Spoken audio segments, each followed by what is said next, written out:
Lazare, bonjour.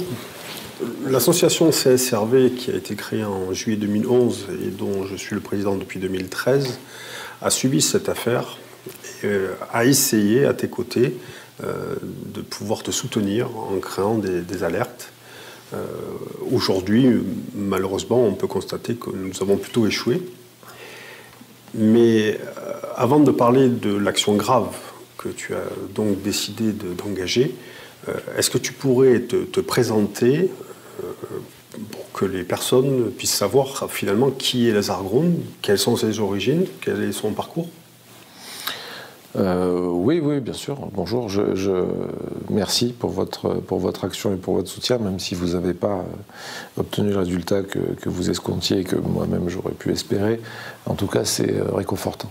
Ceci étant dit, pour me présenter rapidement, je suis un Français d'origine algérienne. Mon père était sous-officier dans l'armée française pendant une vingtaine d'années. Il a décidé en 67 de venir s'installer en France. Je suis né en 69.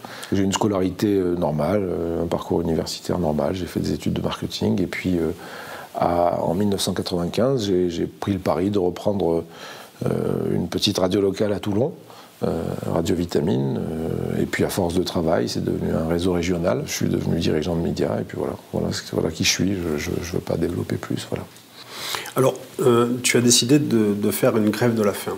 Mais pourquoi finalement aller à un point aussi grave, au point de vue de ton état de santé?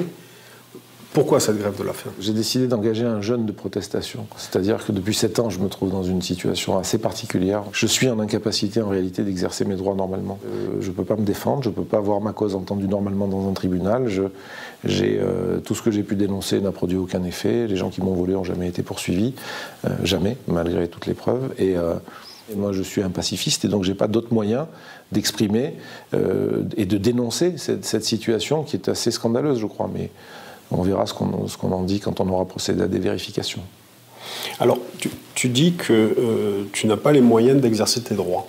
Mais concrètement, comment ça se traduit? Personne ne m'empêche d'aller déposer une plainte. En revanche, cette action, elle doit tomber, je ne sais pas, dans un trou, une corbeille. En tout cas, ça ne produit jamais d'effet de mon côté. En revanche, qui que ce soit qui dépose une plainte contre moi pour un mauvais regard ou même en sortant un document fictif, en inventant une activité, une dette, là par contre ça produit des effets contre moi systématiquement, pas parfois, tout le temps.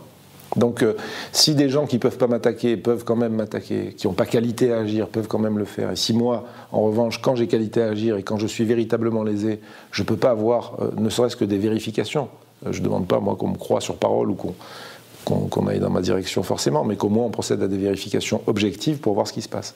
Ce que je ne parviens pas à obtenir depuis 7 ans. Voilà. Alors, d'après toi, quelles pourraient être les raisons de tel traitement? La réalité, c'est qu'au départ, je pense qu'il y a une intention, il y a un projet, il y a des gens qui se mettent en place et qui se disent, et ça arrive partout, qui se disent, on a peut-être un coup à faire, on pourrait peut-être en passant par là et en procédant comme ça, s'emparer du contrôle d'un média régional. Ce qui n'est pas anodin non plus. Dès l'instant où ils rentrent dans ce dispositif, ils mettent en place un plan crapuleux, concerté pour aboutir, partant d'un postulat initial qui a été une inversion entre un auteur d'infraction et sa victime, où je suis devenu l'auteur des infractions que je subissais par des manipulations d'enquête que je dénonce précisément. À partir de là, en fait, la situation n'a plus jamais été rétablie. Ça n'a fait qu'empirer et on est resté sur une réalité finalement qui a été créée précisément le 16 septembre 2010. Voilà. Alors, avant cette action, qui est quand même très forte, puisque tu vas mettre en danger ta santé, n'y avait-il pas d'autres moyens? J'ai mené des actions d'alerte et de saisine auprès de 3 ministres successifs, de 3 gouvernements successifs, puisque entre 2010 et 2017, il y a eu 3 ministres et 3 gouvernements. Je dis simplement qu'on ne veut pas vérifier ce que je dénonce. Moi, je présente des faits précis, avec des intervenants précis, sur des documents dont je ne suis pas l'auteur. Ce n'est pas moi qui suis l'auteur des documents. Donc j'apporte des preuves matérielles nombreuses, convergentes, qui démontrent que ce que je dis, ça mérite au moins qu'on passe un petit peu de temps à regarder. Aujourd'hui, 7 ans après que j'ai commencé à dénoncer ces faits-là précis, personne n'a vérifié, ni ici, ni à Aix-en-Provence, ni à Paris, ni nulle part. Personne n'a vérifié ces faits. C'est ennuyeux pour moi. Qu'attends-tu en fait des pouvoirs publics? Parce que cette action, Elle ne peut laisser personne indifférente.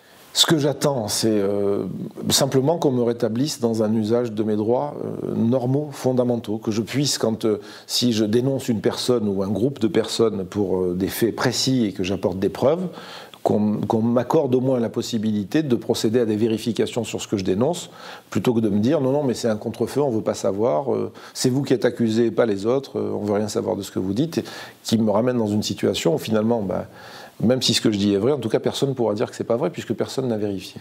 Il y a 6 enquêtes qui ont fait l'objet de manipulation, et c'est ça qui a permis tout de suite d'inverser les rôles et de changer de place les personnes, c'est-à-dire de faire de l'auteur des infractions une présumée victime, et de la victime des infractions un présumé auteur. Ça a été fait d'une manière technique, donc je désigne ces procédures, je les nomme, elles sont numérotées, et je montre les pièces dans ces procédures qui révèlent qu'il y a eu cette manipulation qui a permis d'inverser. Le problème, c'est qu'aujourd'hui, on continue de produire les effets de cette inversion sans jamais avoir vérifié au début ce qui s'était passé. Donc il y a un empilement qui n'en finit plus. Si on me rend un usage normal de mes droits, on verra que depuis le premier jour, je dis la vérité, et qu'il suffisait de vérifier pour se rendre compte que depuis le premier jour, je disais la vérité. Aujourd'hui, ça a tellement empiré que je crois qu'il y a plein de gens qui n'ont même plus envie que la vérité soit révélée. Et comment tu peux expliquer que finalement tout le monde se retrouve dans une situation où ils ne veulent soit pas répondre, ou qu'ils fassent comme si ce que tu dénonçais n'existait pas? J'ai l'impression que l'État n'a pas envie de vérifier ce que les agents de l'État que je dénonce ont fait.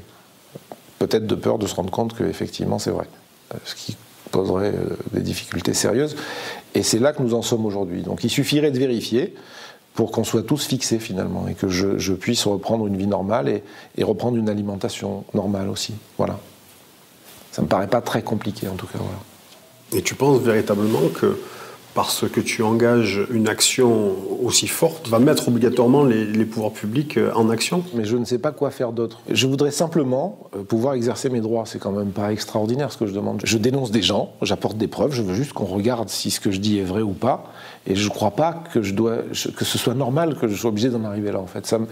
Même moi, ça me perturbe par rapport à ma croyance initiale de ce que je pensais être la réalité de ce pays. Je suis dans une situation dont je ne comprends pas vraiment la teneur, la véritable consistance. Je ne demande rien, en fait. Je demande juste qu'on vérifie, en fait. C'est tout. Je ne demande pas de faveur.